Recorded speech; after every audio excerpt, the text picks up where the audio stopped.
Welcome to Part 3 of Revelation in the End Times. I'm Norman Willis of NazareneIsrael.org. In this video, we'll talk about the inset chapters 12, 13, and 14. Revelation chapters 12, 13, and 14 don't pertain to the chronology. That is, they don't follow the storyline. They're not chronological. Instead, what they do is they give us more detailed background information and some better insight into some of the deeper, more hidden meanings of Revelation, so that when we return to the chronology, we'll understand the storyline much better.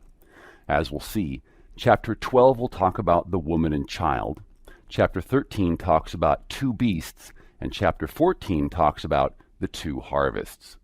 You can also access the written study at the Nazarene Israel website, www.nazareneisrael.org. Sometimes people suggest chapter 12 talks about a future place of safety.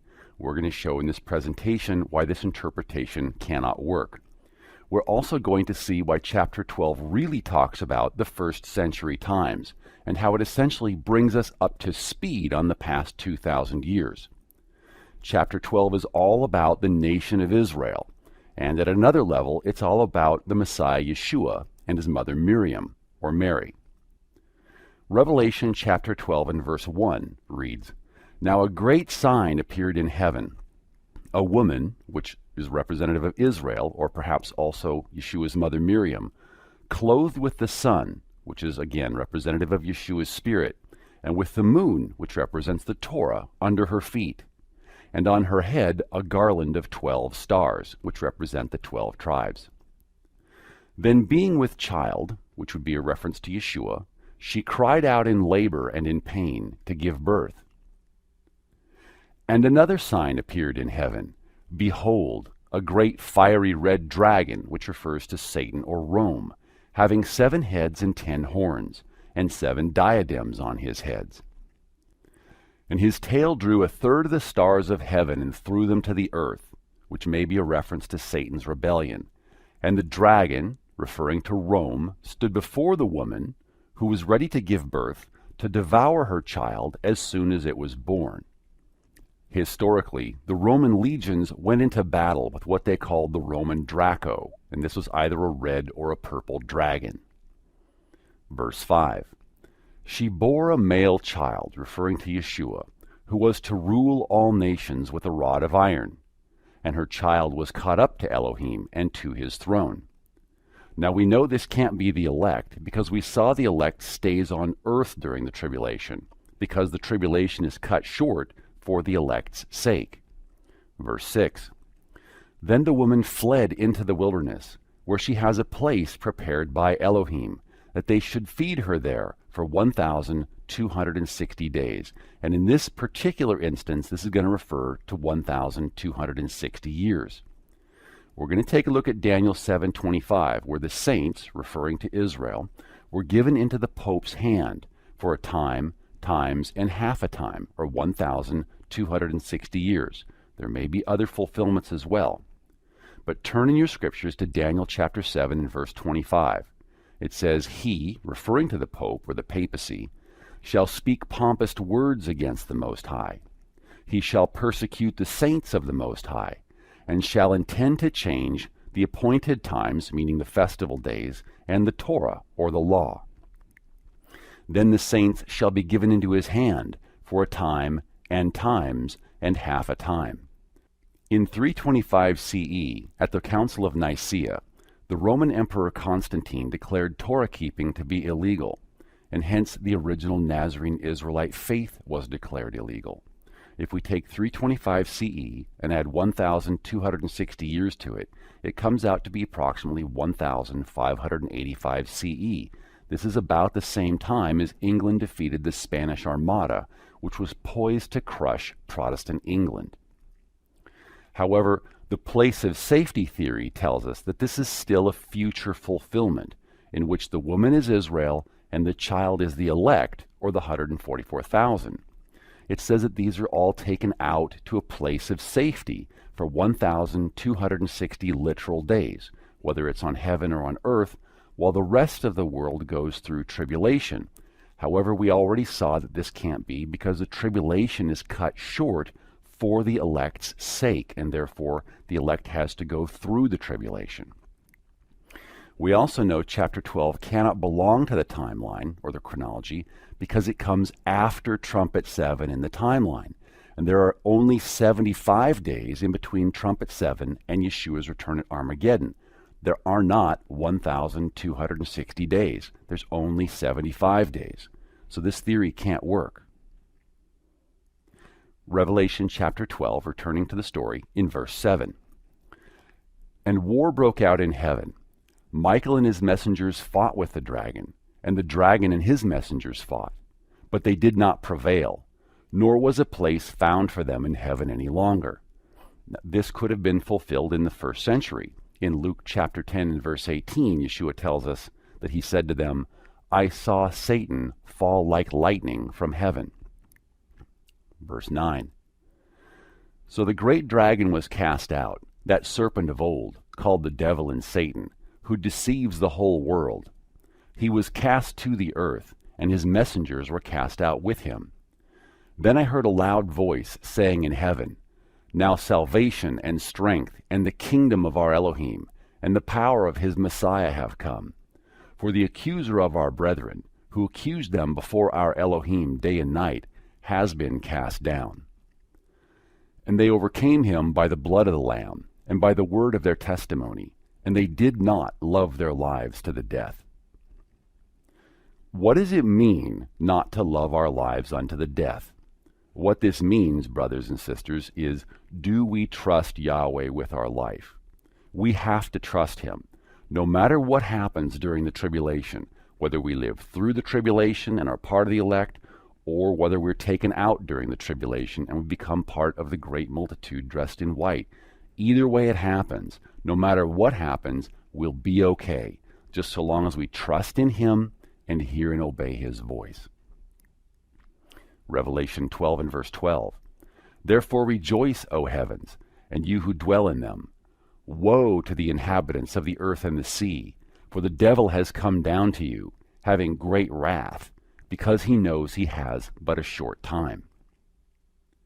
Now when the dragon, referring to Rome, saw that he'd been cast to the earth, he persecuted the woman who gave birth to the male child. But the woman was given 2 wings of a great eagle, that she might fly into the wilderness to her place, which we'll later see is what became Protestant northwestern Europe. And there she was nourished for a time and times and half a time, 1260 years, from the present of the serpent or the dragon, which is Satan and Rome. Now remembering that Revelation is a vision, these may be the wings of the Roman eagle. As we read through Scripture, what we find is that people who were part of the Roman Empire could be safe on the periphery of the empire. They just had to stay as far away as possible as they could from Rome. Revelation 12 and verse 15. So the serpent spewed water out of his mouth like a flood after the woman, that he might cause her to be carried away by the flood. And if water is symbolic of the Spirit, this false water coming out of the dragon's mouth may represent the false doctrines of the Roman Catholic Church. But the earth helped the woman, and the earth opened its mouth and swallowed up the flood which the dragon had spewed from his mouth. Again, those who were at a distance from Rome had some small degree of freedom of worship. As we study history, we see the Waldenses, the Vaudois, we see people in England having some degree of freedom from the Roman Church, so long as they were at a distance from it. Verse 17, and the dragon was enraged with the woman, and he went to make war with the rest of her offspring, those who keep the commandments of Elohim and have the testimony of Yeshua Messiah. Chapter 13 also does not pertain to the chronology.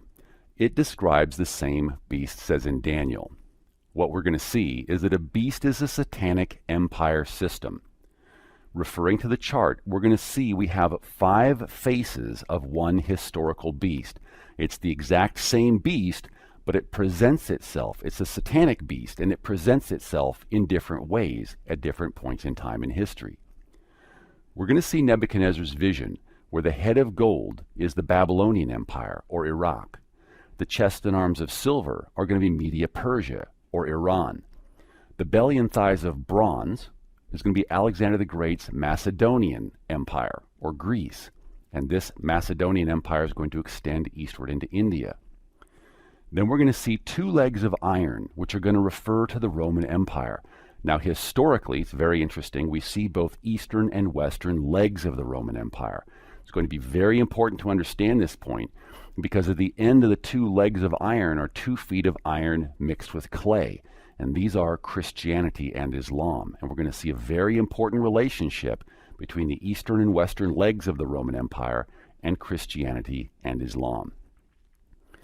In Daniel chapter 2, starting in verse 31, Daniel's speaking to King Nebuchadnezzar about his dream vision.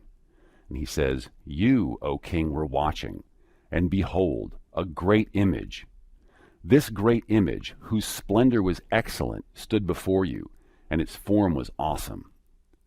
The image's head was of fine gold, its chest and arms of silver, its belly and thighs of bronze, its legs of iron, and its feet partly of iron and partly of clay.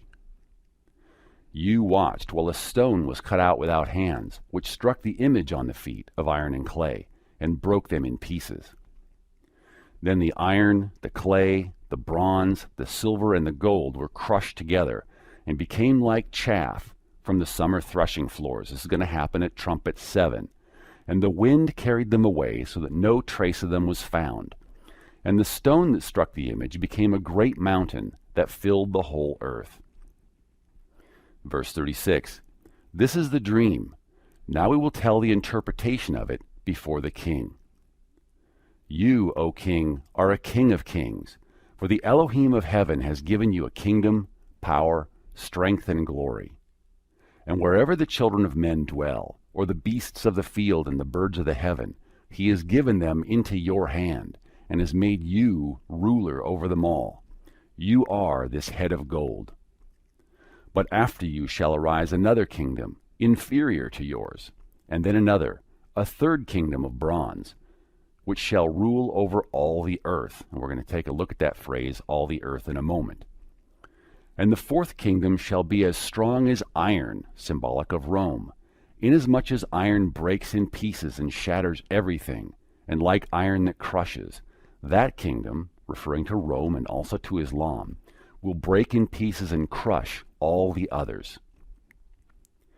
Whereas you saw the feet and toes, partly of potter's clay," referring to Islam, "and partly of iron," referring to Rome, "the kingdom shall be divided, just as Rome and Islam are divided. Yet the strength of the iron shall be in it, just as you saw the iron mixed with ceramic clay. And as the toes of the feet were partly of iron and partly of clay, so the kingdom shall be partly strong and partly fragile." Daniel chapter 2 and verse 43. "As you saw iron mixed with the ceramic clay, they will mingle with the seed of men, but they will not adhere to one another, just as iron does not mix with clay. And in the days of these kings, the Elohim of heaven will set up a kingdom which shall never be destroyed." This will take place at trumpet 7. "And the kingdom shall not be left to other people," like we read in the book of Daniel before. "It shall break in pieces and consume all these kingdoms, and it shall stand forever.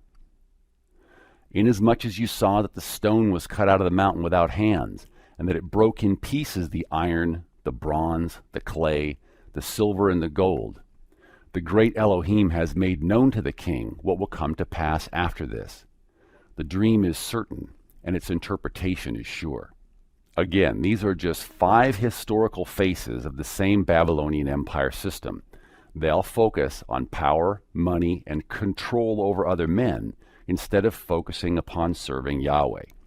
We're going to see that Rome and Islam look like 2 beasts, but really they're just 2 halves of the same beast. Just as in the dream vision, we have 2 legs and 2 feet of iron and clay. They're Babylonian empires because they don't focus on serving Yahweh and trusting in Him to provide. They go against what our Elohim teaches. But because Babylon was the head of the statue, all of these empires follow the same pattern of ruling rather than serving. Now, in Yahweh's kingdom, the government does have power. It's not anarchy. but it uses this power to enforce Yahweh's Torah and to serve the needs of Yahweh's people. Examples of this throughout history are Moshe or Moses, King David, Yeshua the Messiah, and the Apostle Shaul or Paul. This is the opposite of Satan's kingdom, where the rich men of the earth serve themselves. This is the key. In Yahweh's kingdom, the leaders must be selfless. It's better to give than to receive.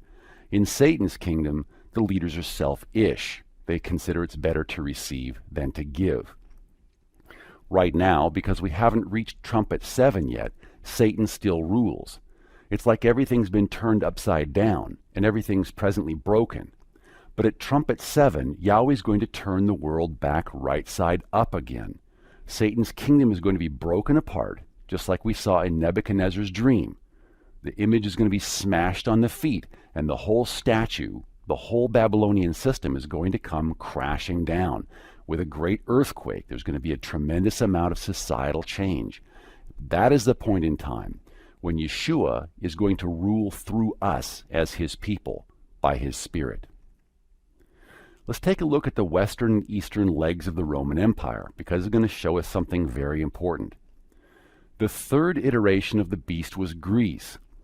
Later, this became the eastern leg of the Roman Empire. It was also called the Byzantine Empire, or Byzantium. This later became Islamic territory. It's one of the 2 feet of iron and clay. In other words, we're going to see it's half of the 5th beast. Now here's a map of Alexander the Great's Macedonian Empire. This is the Bronze Empire. This later became the Empire of Clay. All of these lands today are Islamic. Here's the western leg of the Roman Empire, and historically it was literally called the eastern and the western legs. But here's the western leg of the Roman Empire, one of the 2 legs of iron. These nations later became Christian nations. These same 5 empires are going to show up again in Daniel chapter 7, where there are 4 beasts instead of 5, because as we'll see, the 5th beast is an extension of the 4th. In Daniel chapter 7, starting in verse 2, Daniel spoke, saying, I saw in my vision by night, and behold, the 4 winds of heaven were stirring up the great sea. And 4 great beasts came up from the sea, each different from the other. The first was like a lion, referring to the Babylonian Empire, and it had eagle's wings, because it spread very rapidly. I watched till its wings were plucked off, and it was lifted up from the earth, and made to stand on 2 feet like a man, and a man's heart was given to it. And suddenly another beast, a second, like a bear, referring to Media Persia, or modern-day Iran, because it was very powerful, but it lumbered. It was raised up on one side, and had 3 ribs in its mouth between its teeth. And they said thus to it, Arise, devour much flesh. Verse 6. After this I looked, and there was another beast, like a leopard, referring to Alexander the Great's Macedonian Empire, which had on its back 4 wings of a bird, and that's because this empire spread so rapidly. The beast also had 4 heads, and dominion was given to it, the 4 heads being a reference to the 4 generals who succeeded Alexander at his death. After this I saw in the night visions, and behold, a 4th beast, referring to Rome, which is also going to include both Christianity and Islam as extensions of the Roman Empire. Dreadful and terrible, exceedingly strong. It had huge iron teeth. It was devouring, breaking in pieces, and trampling the residue with its feet. It was different from all the beasts that were before it, and it had 10 horns. It tramples the residue with its feet because it conquers and hence tramples all the other empires. It's also different than the other empires that had gone before it, because it would go on to control the earth not just militarily, but also spiritually and economically. Daniel 7 and verse 8. I was considering the horns, and there was another horn, a little one, referring to the Pope, coming up among them, before whom 3 of the first horns were plucked out by the roots. and there in this horn were eyes like the eyes of a man, referring to the Pope, and a mouth speaking pompous words. I, Daniel, was grieved in my spirit within my body, and the visions of my head troubled me. I came near to one of those who stood by, and asked him the truth of all this. So he told me, and made known to me, the interpretation of these things. Those beasts which are four kings which arise out of the earth. But the saints of the Most High shall receive the kingdom, and possess the kingdom forever, even forever and ever. Again, noticing that it's the saints who will possess the kingdom. Daniel 7 and verse 19. Then I wished to know the truth about the fourth beast, which was different from all the others, exceedingly dreadful, with its teeth of iron and its nails of bronze, which devoured, broke in pieces, and trampled the residue with its feet. And the 10 horns that were on its head, and the other horn which came up, before which 3 fell, namely, that horn which had eyes and a mouth, which spoke pompous words, whose appearance was greater than his fellows, referring to the Pope. Verse 21.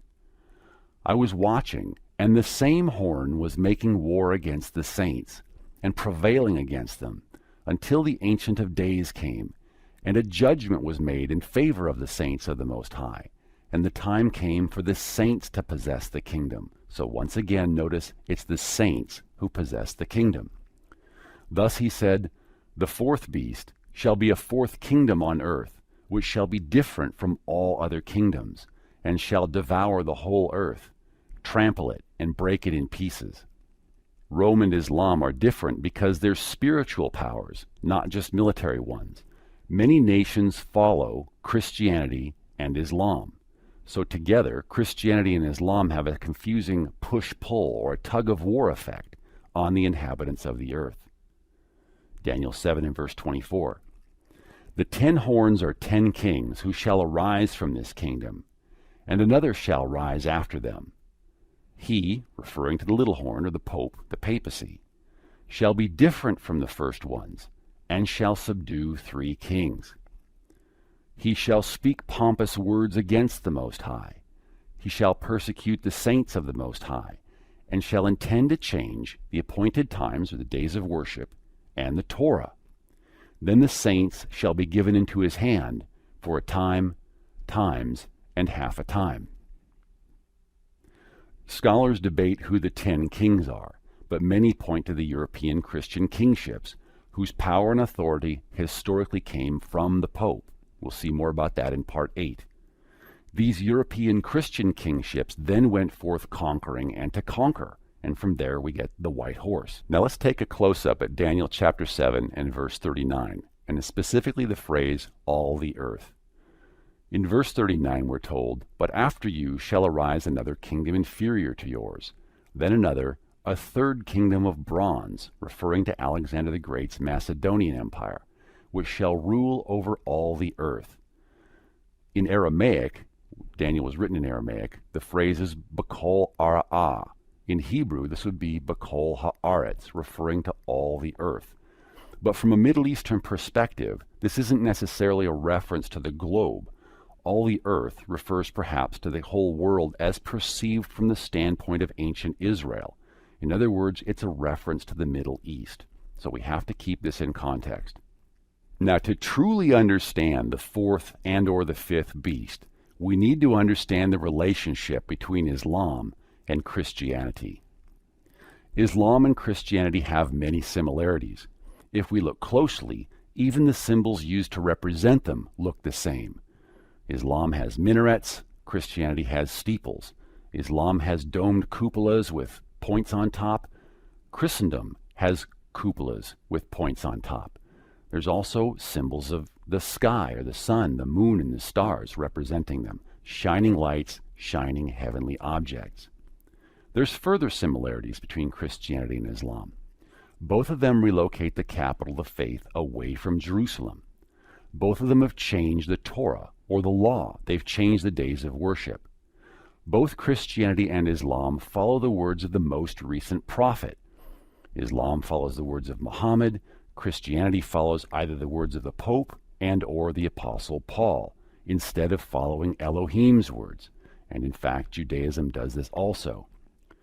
But to understand how Islam is truly part of the fifth beast, let's take a closer look at the two legs of the Roman Empire, both Eastern and Western. At first, as Rome grew, it was just one big empire. Then after a while, the Roman Empire got to be so big it was considered ungovernable. Of course, this was before the information age and computers. Because there was a lack of communication, Rome had lots of internal fighting. There were threats of breakdown because it was not well governed. This is why Emperor Constantine's brother Diocletian split the administration of the empire into two parts. In 293 CE, he would go on to split it into an eastern and a western part. His brother Emperor Constantine allegedly got saved in 311 CE, but he was not obedient to the Torah. If we're willing to receive it, one could perhaps say that Emperor Constantine had the testimony of Yeshua, but he did not keep the commandments of Elohim. And the book of Revelation will tell us, not only is it important to have the testimony, but we must keep the commandments. Now, this is a big oversimplification, but Constantine won a big victory in Turkey, and when he did that, he moved the capital of his empire there, perhaps to occupy his newly conquered land, as kings like to do.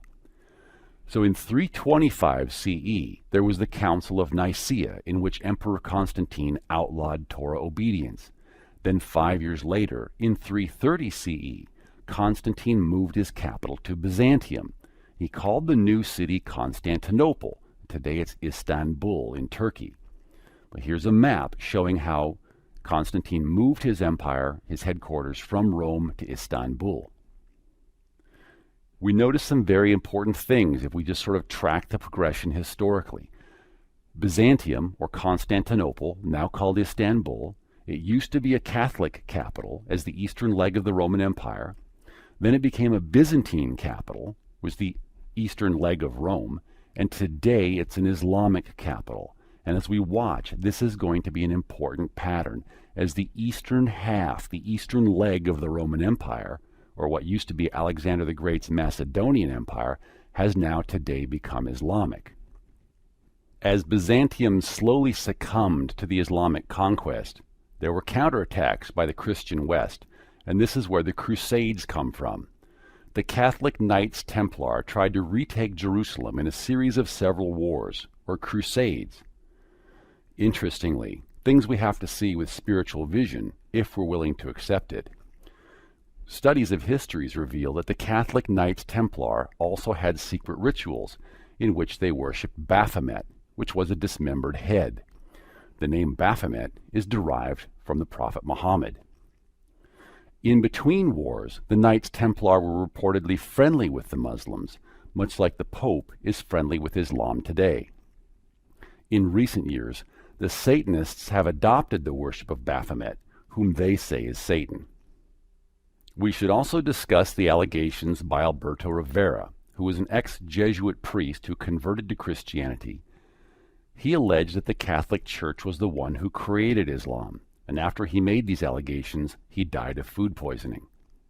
What Alberto Rivera alleged was that the Catholic Church wanted to destabilize areas outside of their own borders, just like the United States CIA might do today.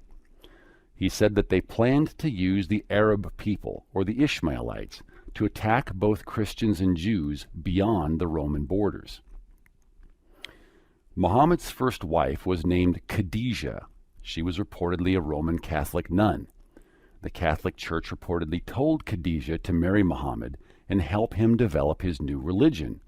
This would give the Catholics an inside influence into the destabilizing power that operated outside their own military borders. Khadijah's cousin was named Waraqua. Waraqua was also reportedly a devout Catholic. It was Waraqua who was the one who wrote down Muhammad's visions and helped him to interpret them. Of course, the Catholic Church vehemently disputes this.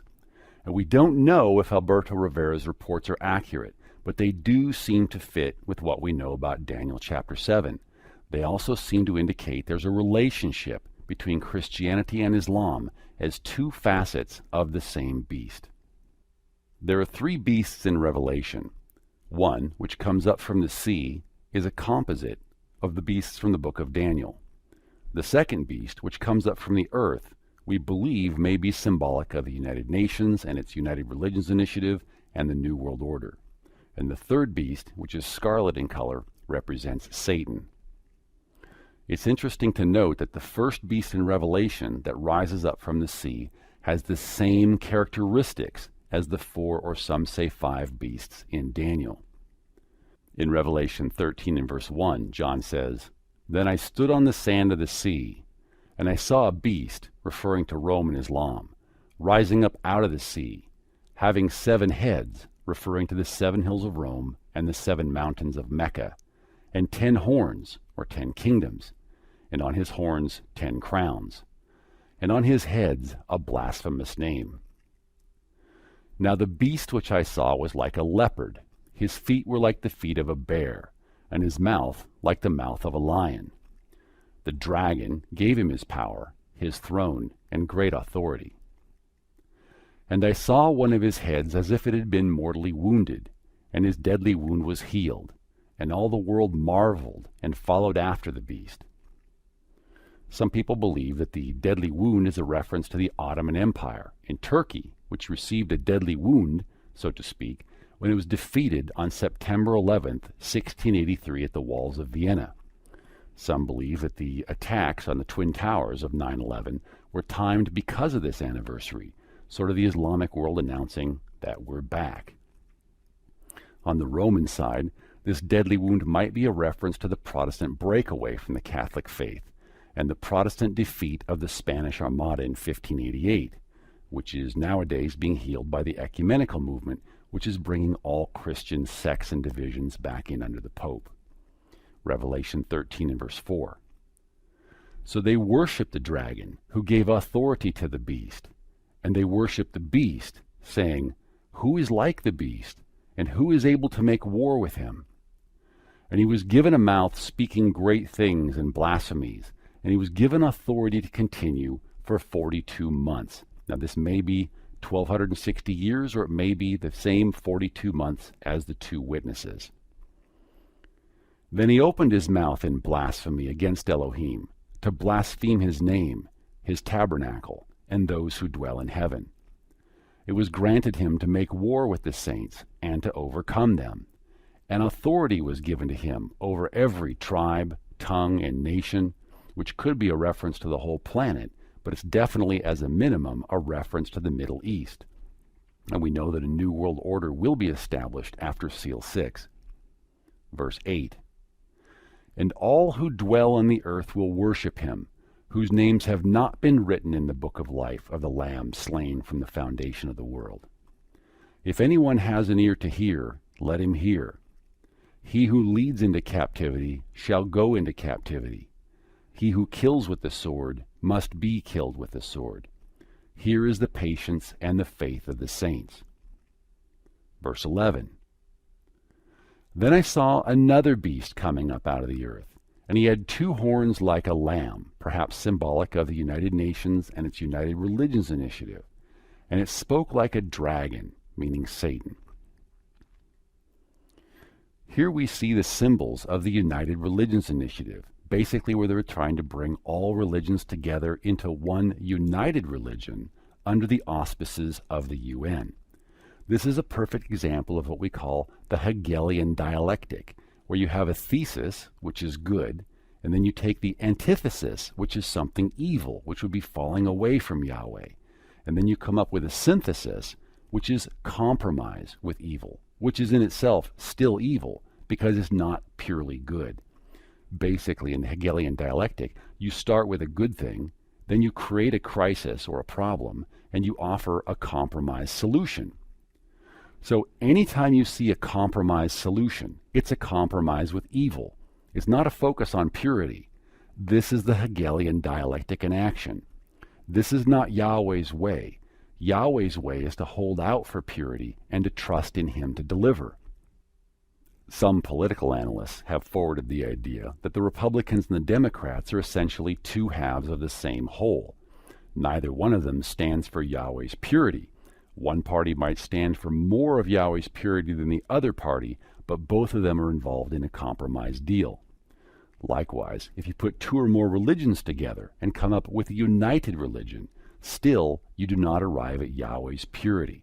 Yahweh only has one religion in which we have both the testimony of Yeshua and keep the commandments of Elohim. Revelation 13 and verse 12. And he, referring to the UN, exercises all the authority of the first beast, meaning Roman Islam in his presence, and causes the earth and those who dwell in it to worship the first beast, whose deadly wound was healed.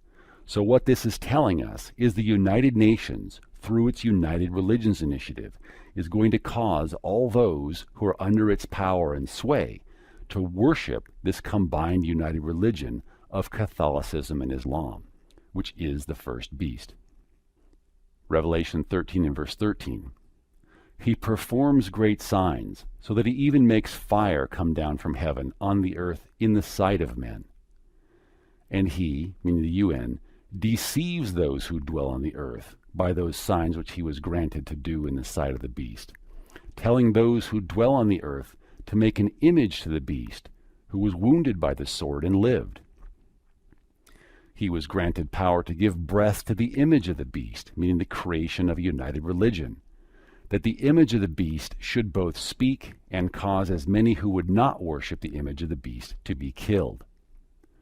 He causes all, both small and great, rich and poor, free and slave, to receive a mark on their right hand or on their foreheads, and that no one may buy or sell except one who has the mark or the name of the beast, or the number of his name. So we need to talk for a moment about the 666. Now there's a 666 in the barcodes. The outside bars on each side and the bar in the middle all have a numerical value of 6 for 666. We're going to talk a lot about what we're going to call physical mark theories. And again, remembering the book of Revelation is a spiritual heavenly vision. It's important for us to distinguish between the heavenly vision and how these things play out on earth, because there's a big difference. So we need to be not confused by these physical mark theories. Many people will tell us that the RFID chip, the microchip, is the mark of the beast. But the question is, if somebody forcibly implants a microchip in your right hand, do you lose your salvation? So there's talk about iris scanning as the mark of the beast. And so we're told that if someone scans our iris, we're going to lose our salvation. But does this really make any sense? Now we have various technology devices. Now they're coming up with palm scanning as the mark of the beast. But so what are we supposed to do? Cut off our hands? Yahweh forbid. For a long time, people have believed that the dollar bill is the mark of the beast, since it has satanic imagery all over the back, and since we can't buy or sell without it. But the question here is, did we lose our salvation the last time we bought groceries? And did Yeshua and his disciples lose their salvation when they used Roman currency back in the first century? In Matthew 17 and verse 27, Yeshua says, "Nevertheless, lest we offend them, go to the sea, cast in a hook, and take the fish that comes up first. And when you've opened its mouth, you will find a piece of money. Take that and give it to them for me and you." So, if we're not to be concerned about a physical mark of a spiritual beast, then what is the mark of the beast? My belief is that since we're talking about a spiritual beast, we should be concerned about a spiritual mark. The right hand should be symbolic of everything we do, and the forehead is everything that we think. So have we dedicated our lives and our thoughts and our actions to Yahweh our Elohim, or are we just going along with the flow of what the beast says to do? This would be the difference between the mark of Yahweh and the spiritual mark of a spiritual beast. All throughout Scripture, Yahweh and Yeshua equate obedience with love. Yahweh wants our obedience. In John 14 and verse 15, Yeshua tells us, "If you love me, then keep my commandments." So the mark of the beast is obedience to the beast, just as the mark of Yahweh is obedience to Yahweh. But if obedience is the mark of the beast, then what is it about the number of the beast? In Revelation 13 and verse 18, we're told, "Here is wisdom. Let him who has understanding calculate the number of the beast, for it's the number of a man, and his number is 666. As we look at this in the Greek, we see the 666 is the letters chi, shi, stigma. There's two main theories about the chi, shi, stigma, and in my understanding and my belief, they're both accurate. They're both correct. The first interpretation is that the 666 refers to the Bismillah, which is a symbol of Islam. And the second theory is that it refers to the Vicarious Filii Dei, which is a motto used by the Church of Rome. So the Bismillah, basically, if we were to translate that into Hebrew, it would be B'Shem Allah, which would be in the name of Allah, and this is a symbol for it. Now, if we look in the Codex Vaticanus, which was allegedly written about 350 CE, it's one of the four oldest Greek manuscripts. Can we see a lot of similarities? The line under the AD 350 isn't an underline. Take a look, and it corresponds to the arrow. So we're going to find these symbols, the chi, the shi, and the stigma, showing up in the same manuscripts. So here we take a look at how the chi, shi, stigma looks on the top in Codex Vaticanus, and then below, when it's typeset into the Heinz and Noble 1897, notice that the line above on the top has been lost, but the basic symbols have been preserved. Now, many of our ancient languages use what's called gematria, in which case a numerical value is assigned to each letter. This is used in Hebrew, it's used in Aramaic, it's also used in Arabic, and it's used in Greek, and as well as Latin. So the chi has a numerical value of 600. The shi has a numerical value of 60, and although the numerical value of the stigma has changed, back in the 1st century it has a numerical value of 6. So the chi, shi, stigma totals a numerical value of 666. Now if you look closely, we can see these exact same symbols, crossed swords, the chi, shi, and stigma, in the Chechen flag. If you look very closely, we can also see it in the Hamas head or armband, which is worn either on the right hand or on the forehead. Here's a Hamas or a Hezbollah head armband with the chi, shi, sigma, with the 666 being worn. So to me, the Bismillah is a valid fulfillment of the 666, but we have to remember that since Islam came from Rome, Rome would be the primary fulfillment. So now let's take a look at the second interpretation, the Vicarious Filii Dei, which pertains to the Church of Rome. Many people have been taught that the term anti-Messiah refers to someone who battles against the Messiah, but this is not accurate. The term anti-Messiah actually refers to a substitute Messiah, or a false Messiah, someone who attempts to stand in the place of the Messiah.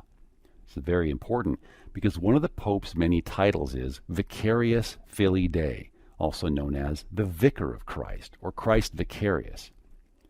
In Latin, using gematria, if you add together the numerical values of the individual letters of Vicarious Filii Dei, you get the numerical value 666. The term Vicarious Filii Dei comes from the donation of Constantine. This is a forged document that allegedly gave control of the western leg of the Roman Empire to the Pope. But even though it's a forged document, it was used as a basis of Roman papal power and control for many years. The Pope is called the Vicar of Christ. This term means Christ Vicarious.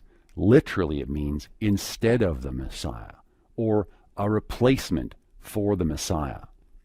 This is a major fulfillment. So in Revelation chapter 13 and verse 18 it says, "Here is wisdom. Let him who has understanding calculate the number of the beast, for it is the number of a man, and his number is 666. If we look at Revelation 13 and verse 5, we're told, "And he was given a mouth speaking great things and blasphemies, and he was given authority to continue for 42 months. This is perhaps the same 42 months as the 2 witnesses who will speak out against the Roman beast. We know that the Pope is the man of sin, because in 1 John chapter 3 and verse 4, it says, "Whoever commits sin also commits lawlessness, and sin is lawlessness. So if sin is lawlessness, then lawlessness is sin, and he who teaches against the law also teaches sin. So with this understanding, let's look at 2 Thessalonians chapter 2, starting in verse 3, where we're told, "Do not let anyone deceive you in any way, because that day will not come, unless first comes the falling away, and the man of sin, or the man of lawlessness is revealed, the son of perdition, the one opposing and exalting himself over everything being called Elohim, or object of worship, so as for him to sit in the temple of Elohim, as Elohim, showing himself that he is Elohim." The Pope sits on a throne. Now, the papal throne was not used by Pope John Paul II during the time of 1978 to 2006, as Pope John Paul II was trying to build ties with other religions in the world. However, Pope Benedict has recently reintroduced the papal throne. This is very significant because the Catholics have a doctrine of what they call papal infallibility, so which is when the Pope sits on his throne, everything he says is inspired and he himself is infallible. Now let's take a look at the conjunction of all these things. Here's a picture of the Ayatollah Khomeini bowing. Now the Muslims also bow, but they have no throne at present. Right now they're bowing towards Mecca. Just as a hypothetical scenario, what were to happen if Grand Rabbis Yonah Metzger, who represents the Ashkenazi Jews, the majority Orthodox Jewish party, and Rabbi Shlomo Omar, representing the Sephardic Jewish community, were to propose United Nations of Religion to the Pope in 2004? What would happen if Iran, or an Islamic terrorist organization, were to get the bomb and were to attack Israel at Seal 6? What if this were to set off a huge nuclear crisis in the Middle East? But what if the Pope said he could stop the crisis and bring about peace and safety with the Muslims because of his many long-standing ties with Islam? What if the UN then gave Jerusalem to the Pope and asked him, please, to bring about an interfaith temple there so as to unify all the religions of the world and bring about this kind of peace and safety? What if the Pope were then to reaffirm his earlier statements that Islam is also a faith that leads to salvation? And what if he were to kiss the Quran again so as to bring unity between Muslims and Christians? What if the Pope were then to move his throne to Jerusalem and establish this interfaith temple on the Temple Mount, with the outer court open to all the Gentile religions of the world? And what if the Pope were to reiterate his call to bring the United Nations to full power as a one-world governing body, so as to allegedly avert further nuclear crises? What if the world's leaders were to hail the Pope as a hero for his role in bringing about religious unity, as well as peace and safety?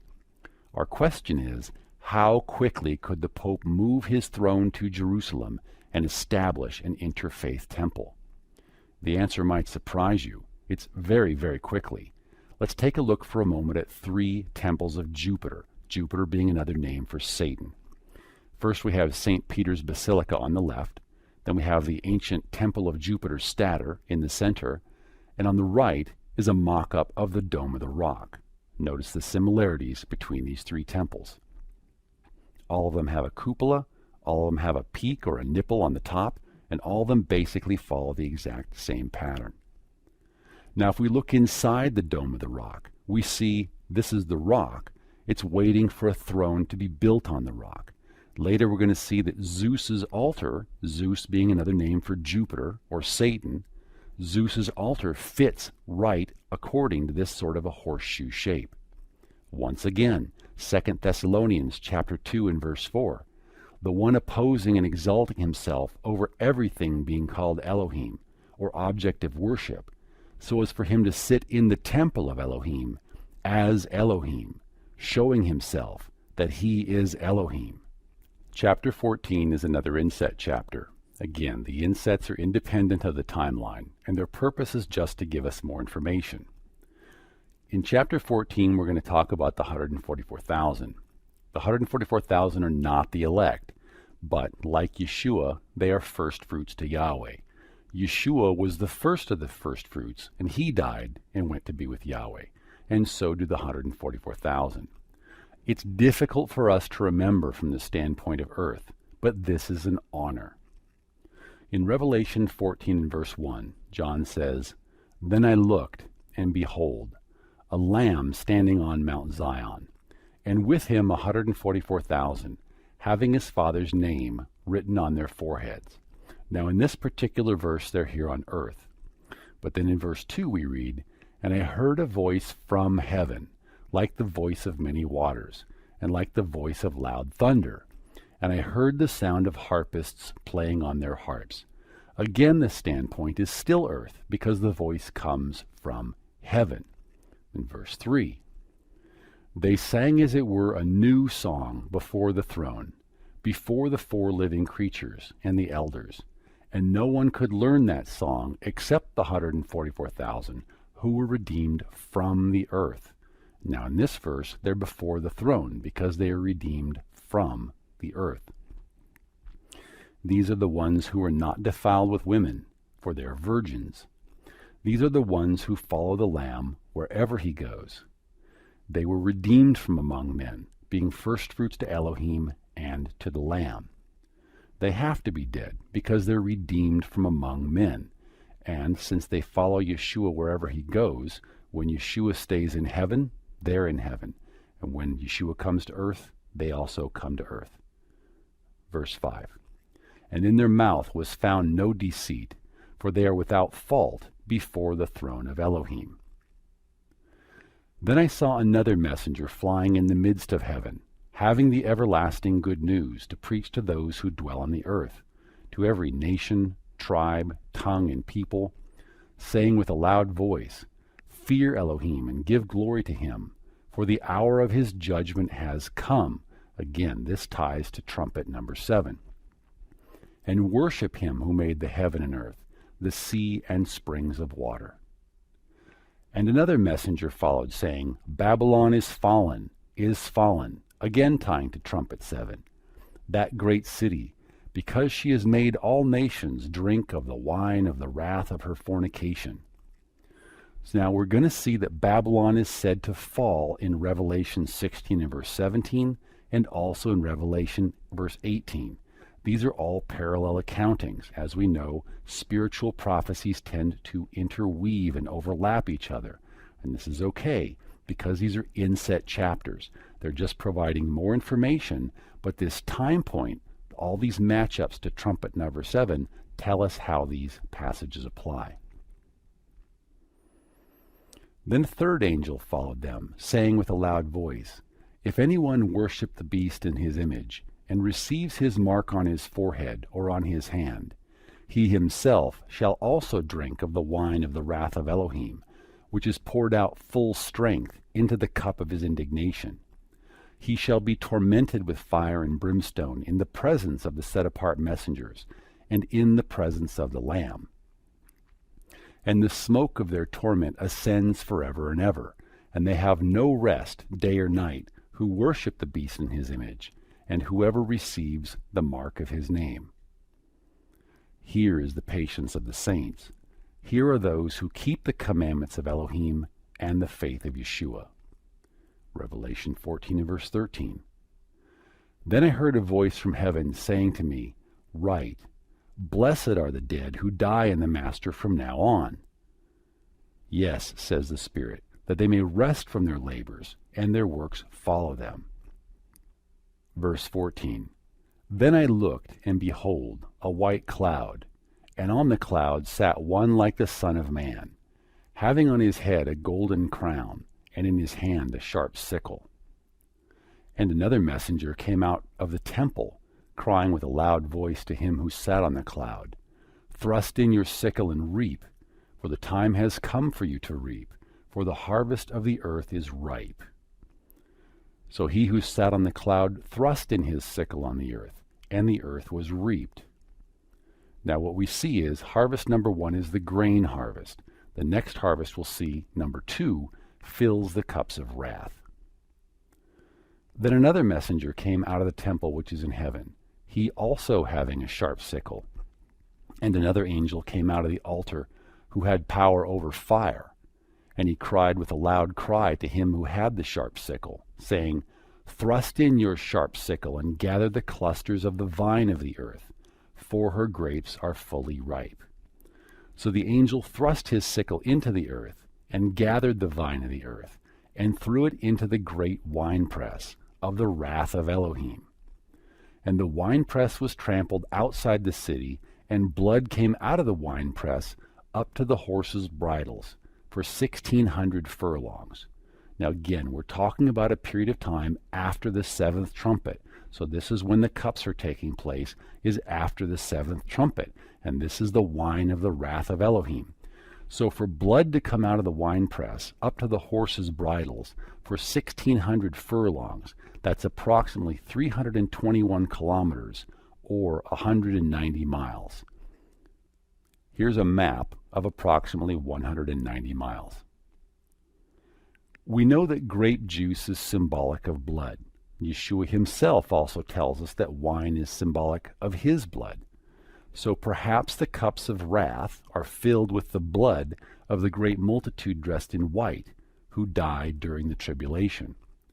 This is not very cheerful if we look at it from the realm of the natural. But if we look at it from the spiritual, we can in fact rejoice, knowing we have a great reward in heaven. The Apostle Shaul or Paul tells us that to die is gain. We just have to remember to look at things in the right perspective. Now in chapter 15, we're going to rejoin the timeline again, beginning with the cups. We'll continue in part 4. I hope you join me.